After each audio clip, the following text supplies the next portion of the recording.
নমস্কার বন্ধুরা, নিত্য অনিত্য চ্যানেলে সবাইকে স্বাগত। আজকে বানিয়েছি ঝুড়ো সুজি বা সুজির হালুয়া। খেতে তো খুব সুন্দরই হয়েছে, সেই জন্য এটা আজকে আপনাদের সাথে শেয়ার করে নিচ্ছি। এর জন্য আমি নিয়েছি একটা মাঝারি সাইজের নারকেল, 300 ml গাই দুধ,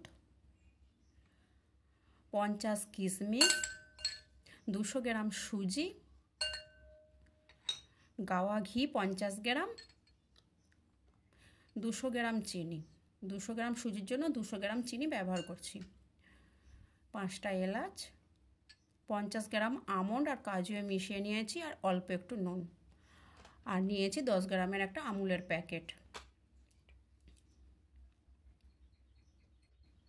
আপনারা চাইলে আরও ড্রাই ফ্রুটস অ্যাড করতে পারেন। আমার বাড়িতে যেটা ছিল আমি সেগুলো অ্যাড করেছি। এটাকে কুড়িয়ে নিচ্ছি।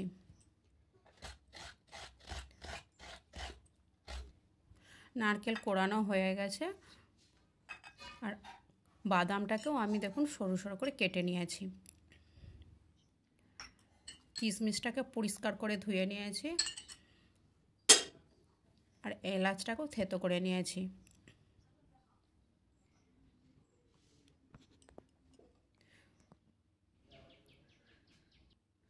আমি এবার উনুনে চলে এসেছি। প্রথমে আমি জল গরম করে নিচ্ছি। অল্প একটু জল, আধ কাপের মতো জল গরম করে আমি ওতে আমুল গুঁড়ো দুধটা গুলিয়ে নেব।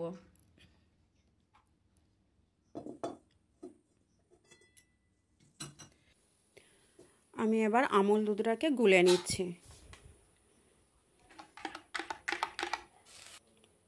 এবার আমি কড়াইতে 1 চামচ ঘি দিয়ে দিলাম। প্রথমে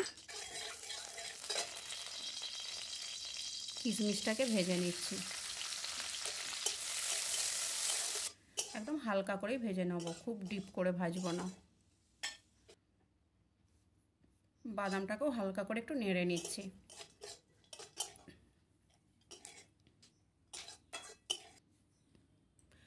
এতে আবার 2 চামচ ঘি দিয়ে দিলাম।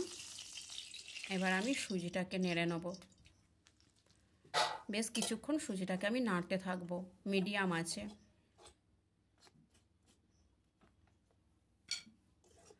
সুজিটাকে একেবারে লাল করে আমি নেড়ে নিচ্ছি।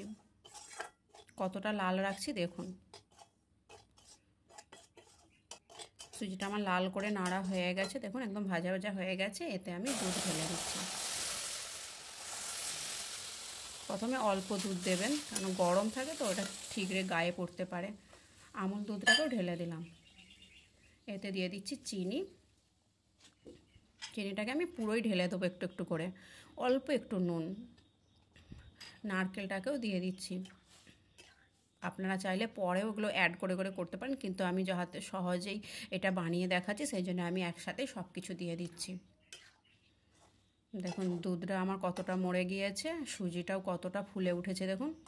এবার এটাকে আমি বারে বারে নাড়তে থাকবো, আর যে ঘিটা আছে সেই ঘিটা আস্তে আস্তে এর উপরে এবার ছড়িয়ে দিতে থাকবো।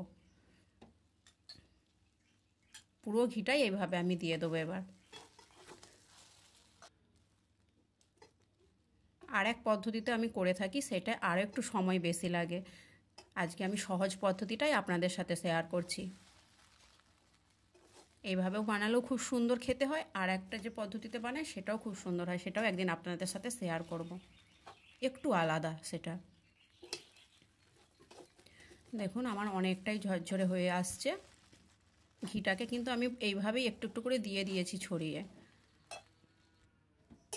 দেখুন, আর সুজিটা হালকা মুখে নিয়ে চেক করে দেখবেন যে সুজিটা নরম আর রসালোই থাকবে, শুধু ঝরঝরে ভাবটা হবে। একদম সুজিকে একদম শক্ত করে ফেলবেন না।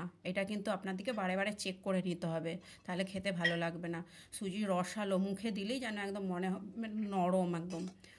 এতে আমি কিশমিশ, বাদাম আর এলাচ গুঁড়োটাকেও আমি অ্যাড করে দিলাম। আমার সুজি হয়ে এসেছে কমপ্লিট। সুজিকে আমি অনেকটাই রসালো ভাব রেখেছি, কারণ হাওয়া লাগলে আর একটু শক্ত হয়ে যাবে। মুখে দিয়ে এটা আপনাদেরকে চেক করে নিতে হবে। যতটা রসালো রাখবে ততটাই সুন্দর খেতে লাগবে। এবার আমি বাটিতে সাজিয়ে দেখাচ্ছি, আপনারা এবার পরিবেশন করে নেবেন এরকমভাবে সাজিয়ে রেখে। দেখুন দেখতে কতটা সুন্দর হয়েছে। পাশে থাকার জন্য ধন্যবাদ।